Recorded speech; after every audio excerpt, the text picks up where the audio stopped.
باہر محلے سے لوگ آتے ہیں نماز پڑھنے اور تم بھی پڑھ رہے ہوتے ہو، تمہاری اور ان کی نماز میں ایک رتی کا فرق نہیں ہوتا۔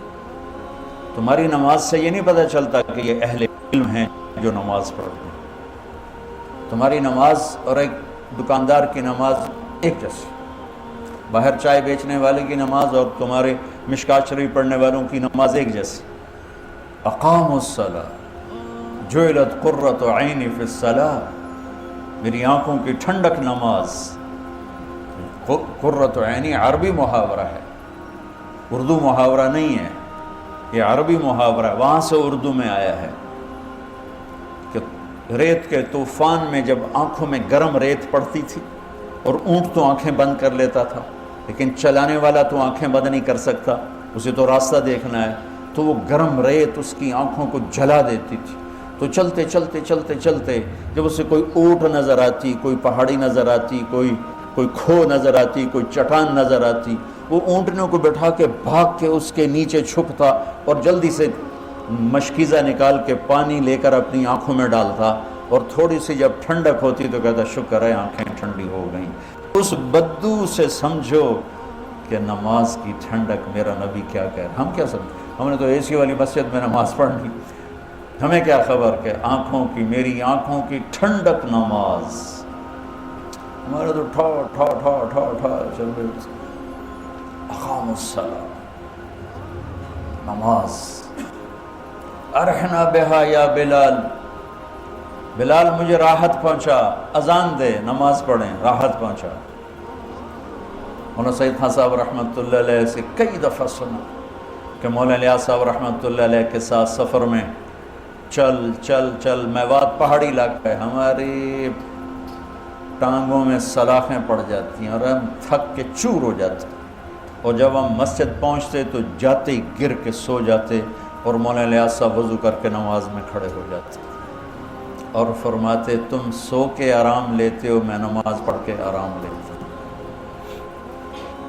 اور میں نے مولانا سید خان صاحب رحمۃ اللہ علیہ کو خود دیکھا، ان کی وفات سے ایک ہفتہ پہلے وہ غشی میں تھے، اذان ہوئی تو ان کے نواسے نے کان میں کہا الصلاۃ، تو آنکھیں کھول دیں، اٹھ کے بیٹھے، ٹوائلٹ ان کو لے گئے، وضو کیا، میں ساتھ تھا، ویل چیئر پر لے کر ہم مسجد میں آئے، ویل چیئر سے کھڑے ہوئے، اور جب نماز کی ہوئی نا اللہ اکبر، تو میری آنکھوں نے دیکھا وہ یوں ہوئے ایسے،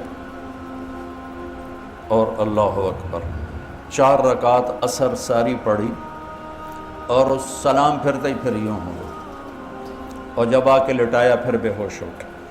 نماز ایسے پڑھی جیسے ایک نوجوان پڑھتا ہے، اس سے پہلے بھی بے ہوش، اس کے بعد بھی بے ہوش۔ جعلت قرۃ عینی فی الصلاۃ، یہ نماز بنانی پڑتی ہے، پڑھنے سے نماز نہیں بنتی، بنانے سے نماز بنتی ہے، اور میں اللہ کے سامنے کھڑا ہوں، یہ ہے اقامت صلاۃ۔ اور میری اور میرے رب کی گفتگو ہے جو کہ جعلت الصلاۃ بینی و بین عبدی، کہ نماز میرے اور میرے بندے کے درمیان مکالمہ ہے، میرا بندہ مجھ سے مناجات کرتا ہے، مجھ سے باتیں کرتا ہے۔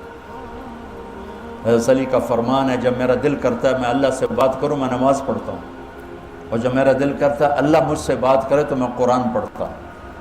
تو شکر ہے ہم نمازی ہیں، یہ بھی بہت بڑی دولت ہے، لیکن اللہ علم والوں میں کیا دیکھنا چاہتا ہے اور امت میں کیا دیکھنا چاہتا ہے کہ نماز ان کی آنکھوں کی ٹھنڈک اور دل کا سکون، سکھ اور چین بن جائے، نماز پڑھ کے ہلکے پھلکے ہو جائے۔ یہ نماز بنانے سے، نماز کیسے بنتی ہے؟ پہلے باہر محنت کرنی پڑتی ہے، وہ کیا؟ آنکھ غلط نہ دیکھے۔ نماز بنانی ہے تو اس پر پردہ، اس پر پہرا بٹھاؤ، اور کانوں پہ پہرا بٹھاؤ، اور زبان پہ پہرا بٹھاؤ۔ زبان غلط نہ بولے کہ غلط بول دماغ کو منتشر کر لیتا ہے، آنکھ غلط نہ دیکھے، غلط نظر دماغ کو منتشر کر دیتی ہے، کان غلط نہ سنیں، غلط بول دماغ کو منتشر کر دیتے ہیں۔ جب تینوں چیزیں آزاد ہوں گی اور اللہ اکبر کہے گا، جسم یہاں ہوگا اور روح پتہ نہیں کتنے دھکے کھاندی ہوگی، اور جب ان تینوں پر پہرا بٹھا دے گا تو جب اللہ اکبر کہے گا تو جسم بھی ہوگا، روح بھی ہوگی۔ اقام الصلاۃ، وَأَنفَقُوا مِمَّا رَزَقْنَاهُمْ سِرًّا وَعَلَانِيَةً، اور جو کھل کے خرچ کرتے ہیں، چھپ کے خرچ کرتے ہیں جو ہم نے انہیں دیا ہے۔ معافی کے ساتھ مولوی سخی نہیں ہوتے۔